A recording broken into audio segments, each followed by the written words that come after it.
kewajiban perpajakan sehubungan dengan withholding tax itu tetap harus ditunaikan ketika para investor tertarik ya dengan fasilitas tax holiday ini dan memang kegiatan usahanya adalah termasuk dalam kriteria kegiatan usaha pionir, ya seharusnya ini menambah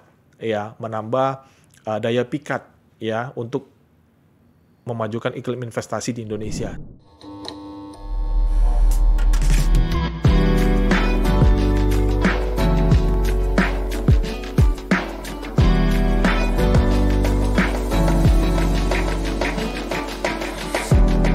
Welcome to Taxam Talks by Taxamco with your host, Rovalin John. Halo kawan, saya kembali lagi di podcast Taxam Talks bersama saya Mutiara dan masih bersama Pak Torang. Hai kawan Sam. Baik Pak Torang, kali ini kita akan membahas mengenai salah satu insentif pajak gitu ya, yang bisa dimanfaatkan oleh kawan Sam di rumah, yaitu mengenai tax holiday. Nah, istilah tax holiday ini agak aneh gitu ya Pak, maksudnya pajak liburan pajak atau cuti pajak. Apa sih Pak sebenarnya definisi dari tax holiday itu? Iya, jadi kalau kita mengartikannya mungkin secara literal seperti itu ya. Namun kalau dalam konteks aplikasinya ya dalam memenuhi hak dan kewajiban perpajakan itu adalah pengurangan PPh badan. Seperti itu ya, pengurangan PPh badan yang tentunya diikuti dengan beberapa persyaratan tentunya ya supaya mendapatkan pengurangan PPh badan tersebut atau pembebasan pembayaran PPh badan yang terutang seperti itu. Oke, jadi cukup menarik nih ya Pak untuk insentif ini, yaitu merupakan pembebasan dari PPh badan ya Pak. Iya, betul. Nah, tapi pastinya insentif ini kan nggak cuma-cuma ya Pak. Betul. Ada syaratnya gitu ya. Nah, syaratnya ini apa sih Pak untuk bisa mendapatkan tax holiday? Iya, jadi kalau kita melihat dalam ketentuan yang berlaku sehubungan dengan di dalam PMK 69-nya, di sana salah satunya adalah bahwa terdapat penanaman modal untuk industri pionir ya. Industri pionir kalau kita lihat dalam ketentuan tersebut mengatakan misalkan ya ketentuan terkait dengan pembangunan infrastruktur ya, ketentuan terkait dengan pengolahan biji besi, ketentuan terkait dengan pengolahan industri panas bumi, gas bumi ya. Nah, di situ akan diberikan ya, dan belum pernah mengajukan permohonan tax holiday, belum pernah juga diberikan keputusan ya terkait dengan permohonan tax holiday tersebut ya dengan sejumlah nominal tertentu, maka ketika memang diajukan dan telah memenuhi syarat ya dan dilakukan pemeriksaan tentunya sebelum diterbitkan keputusan pengurangan ya ataupun pembebasan PPh badan selama jangka waktu tersebut, maka ya wajib pajak tersebut harus memenuhi persyaratan terlebih dahulu ya, dan kepadanya harus dilakukan pemeriksaan seperti itu. Oke, jadi nggak mudah ya Pak untuk mendapatkan insentif ini. Iya, pasti harus melalui pemeriksaan terlebih dahulu gitu betul. Ya Pak. Baik. Nah, tadi sudah disinggung terkait dengan ada penanaman modal ya Pak. Iya. Penanaman modal ini apakah ada ketentuan tersendiri Pak? Misalkan harus berapa persen gitu Pak? Iya, penanaman modal ini nominalnya sudah diatur dalam PMK tadi ya, dan kita bisa lihat di sana dipersyaratkan ya harus direalisasikan penanaman modalnya ya 1 tahun setelah beroperasi secara komersial ya, setelah diberikan keputusan sehubungan dengan pengurangan atau pembebasan PPh badan tersebut seperti itu. Jadi ketika sudah diberikan keputusan pengurangannya ya atau tax holiday-nya, maka wajib pajak harus segera merealisasikan ya penanaman modalnya sejumlah nominal tertentu sebagaimana diatur dalam PMK-nya seperti itu. Baik. Jadi untuk penanaman modal ini bisa untuk pengajuan tax holiday ini bisa dilakukan sebelum melakukan penanaman modal ya Pak? Betul.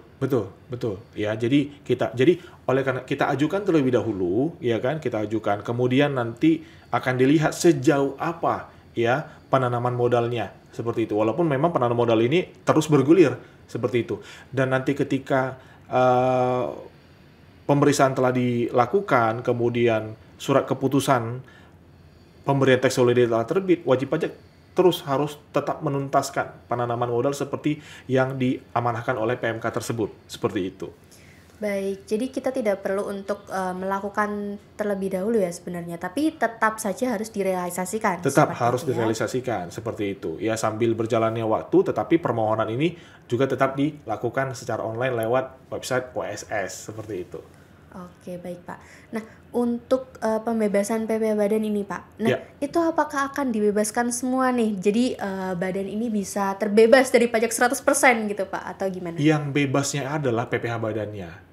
Kita ketahui bersama bahwa memang jenis pajak di Indonesia ada beberapa. Salah satunya memang PPh badan, ya. Dan itunya memang yang paling besar seperti itu ya. Namun kalau misalnya terkait dengan PPh sebagai pemotong, ya, withholdingnya itu tetap harus ditunaikan seperti itu. Seperti PPh 21, 23 dan atau 4E2-nya seperti itu. Baik, jadi untuk withholding ini tetap harus ditunaikan ya Pak? Betul, Wajib withholding-nya, iya. gitu ya. Tapi untuk PP Badan terutang ya Pak, berarti yang Yes. menjadi objek untuk pengurangan ya Pak? Betul.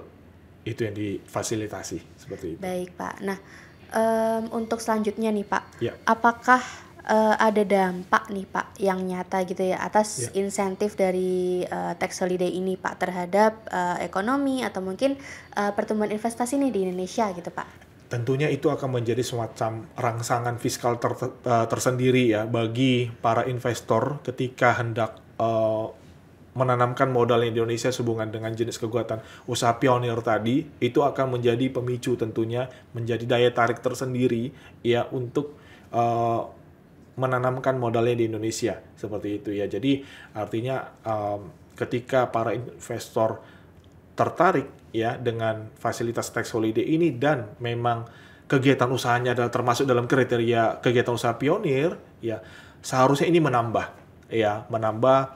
daya pikat ya untuk memajukan iklim investasi di Indonesia seperti itu. Baik, jadi tentunya bisa menarik para investor gitu ya Pak, Betul, dan bisa betul. menumbuhkan investasi gitu ya, pertumbuhan Ya. investasi di Indonesia ini Ya. gitu ya Pak. Ya. Nah, mungkin apakah ada informasi tambahan nih Pak terkait dengan tax holiday yang bisa disampaikan kepada kawan saya di rumah? Iya, jadi kawan-kawan SEM tentunya ketika ya kegiatan usaha yang dilakukan sesuai dengan kegiatan usaha pionir tersebut, permohonan dilakukan bukan langsung pada website yang disediakan oleh DJP, melainkan website BKPM ya.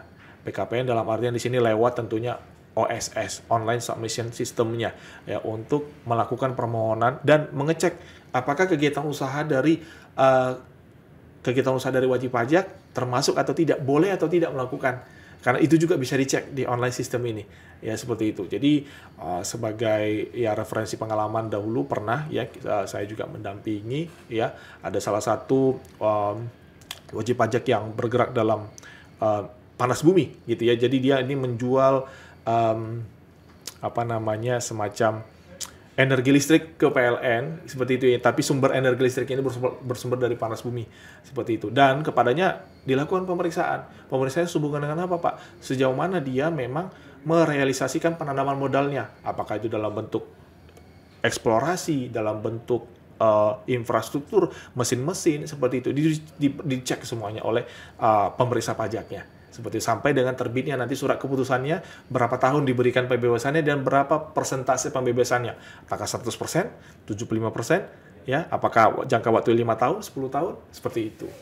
Baik, jadi untuk jangka waktu pembebasannya ini Ya. tergantung dari DJP seperti itu Pak? Betul. Dalam surat keputusan tax holiday itu nanti dituangkan di sana. Berapa lama dan persentasenya berapa persen. Baik Pak, jadi apakah ada mungkin batas tahun nih Pak untuk kita bisa terbebas nih dari PB Badan gitu Pak? Kalau minimal kalau kita lihat dalam PMK itu mulai dari 5 tahun ya Mbak ya. Mulai dari 5 tahun sampai 10 tahun dan persentasenya diatur. Ada yang 100% benar-benar dibebaskan, ada yang di bawah 75%. Tentunya ini bergantung pada realisasinya. Ya, realisasi penanaman modalnya sejauh apa, seperti itu. Baik, jadi untuk besaran persen ataupun mungkin jangka waktu itu didasarkan dari seberapa jauh gitu ya. Betul. Badan ini bisa merealisasikan investasinya Betul, gitu ya Pak. penanaman modalnya. Nah, untuk monitoring dari investasi ini tentunya dari badan ini juga harus melakukan pelaporan gitu ya Pak. Betul. Ya, jadi ada laporannya tersendiri untuk melakukan sejauh apa investasi itu telah dilakukan.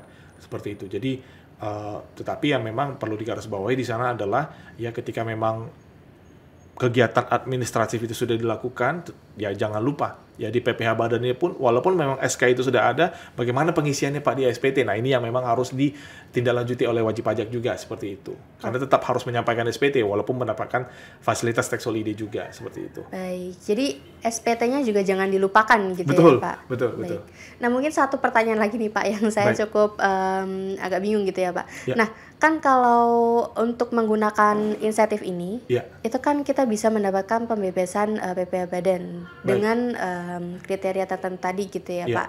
Nah, itu kan kita tapi harus melakukan investasi gitu ya, Pak. Nah, investasinya itu nanti apakah tetap dikenakan pajak juga atau gimana nih, Pak? Ya, jadi makna dari investasi itu apakah dikenakan pajak juga, inilah yang tadi saya maksudkan di sana, kewajiban perpajakan sehubungan dengan withholding tax itu tetap harus ditunaikan.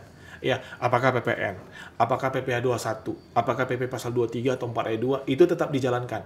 Seperti itu. Ya, karena jenis pajak di Indonesia cukup banyak ya, Mbak ya. Seperti itu.